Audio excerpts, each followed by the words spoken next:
Thank you, Lord.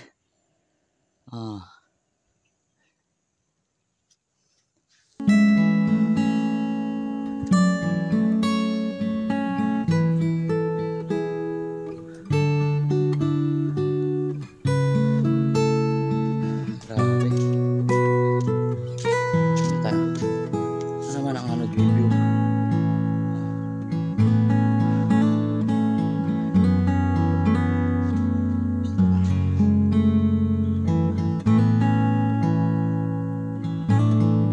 Yo mga kabagis, ayan, ang adventure natin ngayon ay punta tayo ngayon sa Sky Plaza sa Natividad, Pangasinan. Samahan nyo ako sa ating paglalakbay ngayon ay isang sikat na destination. Malapit lang kasi ito sa amin, next na kwan lang na town, at saka dire-diretso naman, walang traffic. Kaya mabilis lang puntahan, mga around 20 to 30 minutes lang kung normal na takbo. Ito nga pala yung bundok na yun, yung pupuntahan natin. Ayan, nakikita nyo yung puting ano nyan. Ayan yun, malaking statwa yan. Diba? Ayan ang kung natin, adventure natin ngayon. Try nating akyatin ngayon kung kaya pa nating akyatin. Kaya to, diretso sa Natividad. Alam nyo yung sikat na bachelor na pinagliliguan yung malaking ilog. Ayun yun. Ito nga pala yung papuntang Sky Plaza, kaliwa, tsaka Maranong Falls. Bago nga pala tayo umakyat, ay magbabayad muna tayo dito sa barangay hall nila ng tourist fee, which is 20 pesos ang isa. Ito na nga rin yung pataas. May paalala rin sila na bawal ang sigarilyo at tsaka vape. Kung may layon ang Baguio, yan, may tiger din ang Natividad, Pangasinan. Ito yung kanya, Sky Plaza. Ito yung paakyat pa lang. Ang alam ko is around 1,200 plus ata ang steps nito bago tayo makaakyat. We're alone. Guys, tingnan nyo naman. Wala kasi tayong kasama ngayon, kaya tayo lang muna mamakyat. Nakatakot yan, baka tayo mahilo, wala tayong kasama. Kumatanda na. Ano naman ang view, napakaganda talaga. Kaya sa mga nagpaplanong magpa-burn ng fats, mag-exercise, tsaka mag-unwind, ito na yung lugar para sa inyo. Tsaka yung lugar meron mga trash bin na rin dahil malinis talaga yung lugar. Mini-maintain din naman para sa mga minsan may nagbabantay dyan. Tsaka dati, hindi pa ganito dito. Hindi pa siya masyadong develop, pero sumikat ang sumikat. Malapit na ako sa kalahati. Pagod na.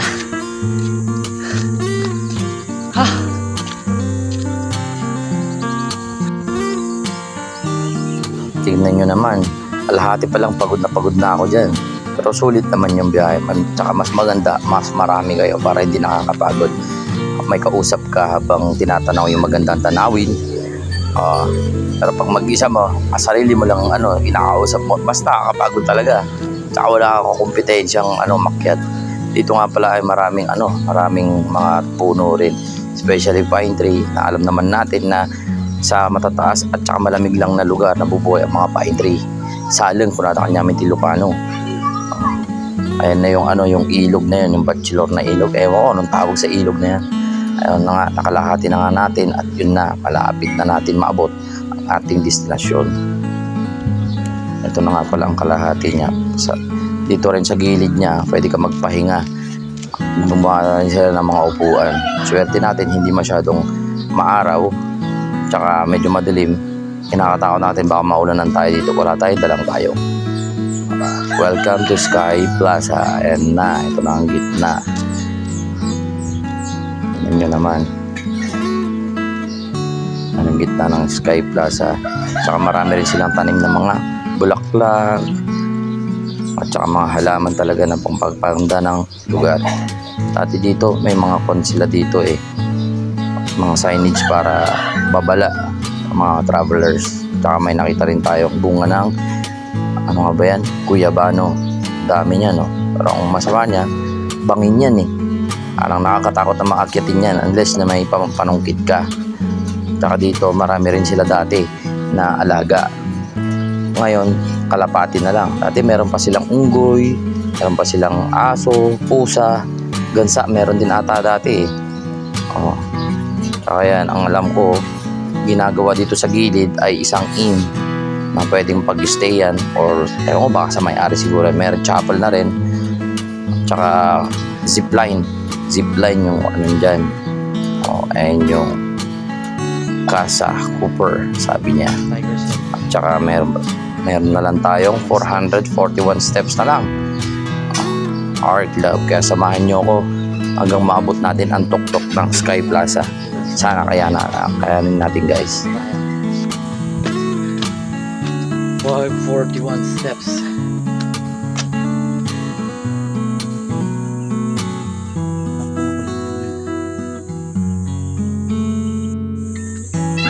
Malapit-lapit na tayo sa gitna. Mount Fort na ata to eh. Tapos may nakita tayong kwan dito eh. Nakita tayong tubig. Yan ang fresh na tubig ng bundok. Which is mahirap din naman talaga ang tubig sa bundok. Kaya swerte nila at may tubig dito. Diba? Malamig-lamig yung tubig na yan. Tapos susunod yan sa gitna. May pahingahan ulit yan. Maraming pahingahan yan. Kasi nga, saan dyan nakakapagod, special sa mga elderly. Maraming kwan yan. Maraming station ng pahingahan yan. Dito nang gagaling yung tangke na yan. Yan ang gagaling yung tubig na iniipon din na galing taas din yung tubig. Diba? Ang ganda ng lugar. Kaya talagang pag umakyat ka dito matatanggal lahat ng problema mo. Kapaligiran ka ba kasi gusto kitang alagaan para sa aking kinabukasan? Ayun na at malapit na tayo. At dyan sa gitna may makikita kang maliit na grotto rin. Grotto ni Mama Mary. Ayan. O, diba? Napakaganda. Dati hindi pa masyadong develop to eh. Ngayon marami na silang dinagdag na mga pagipagay. O, tsaka sa likod nito, yun na yung daan pataas ulit. May cross na naman doon. O, yan, dati wala pa yan. May nakita rin pala tayong kundidit, sabi nila sa Ilocano sa amin. Sikada naman sa Tagalog. At kasuy. Cashew nuts. Nakukuha naman dyan. Masarap yan. Lalo pag grill lang. Pakasarap niyan. Ayan. May cross na rin pala dyan sa may gitna. Talagang sadyang matagal na tayo hindi napunta dito. Marami na talaga silang in-improve. Ayan na. 244 steps na lang guys. Malapit-lapit na tayo. At magpahinga muna at tumingin ng magandang view. Maalis yung ating problema. Habang naglalakad, maganda rin. Naglalakad, magdasal na rin kayo. Wish na rin kayo. At ito, tingnan mo naman. May Station of the Cross na rin pala.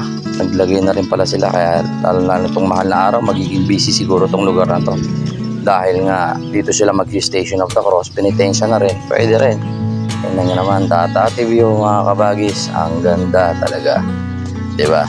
Kaya pumunta na kayo dito sa Natividad, Pangasinan. Okay na pala yung daan. Sky Plaza, napakaganda. Parang Baguio rin na yung grotto doon sa may Baguio na 800 step. Ang alam ko yun. Ito 1,200 plus ang pan nito. Ang steps nito. Kaya napakataas pala nito. Kaya ako'y adyang pagod na pagod pala dyan. Akala ko mababa lang noon una. Kasi ilang beses ko na rin naakyat. Kaya pero maganda na rin talaga na develop tong lugar na to. Shout out nga pala sa mga gumawa ng lugar na to. Alam kong hirap nyo sa pagbubuhat pa lang ng materyales kapag gawa ng lugar na to. Ayan nga pala, dyan tayo galing kanina, nag-start tayo ng 540 plus na steps. Naman ang laki ng ilog, yan ang ilog ng banda rito, Bachelor na yung banda kaliwa natin sa may baba.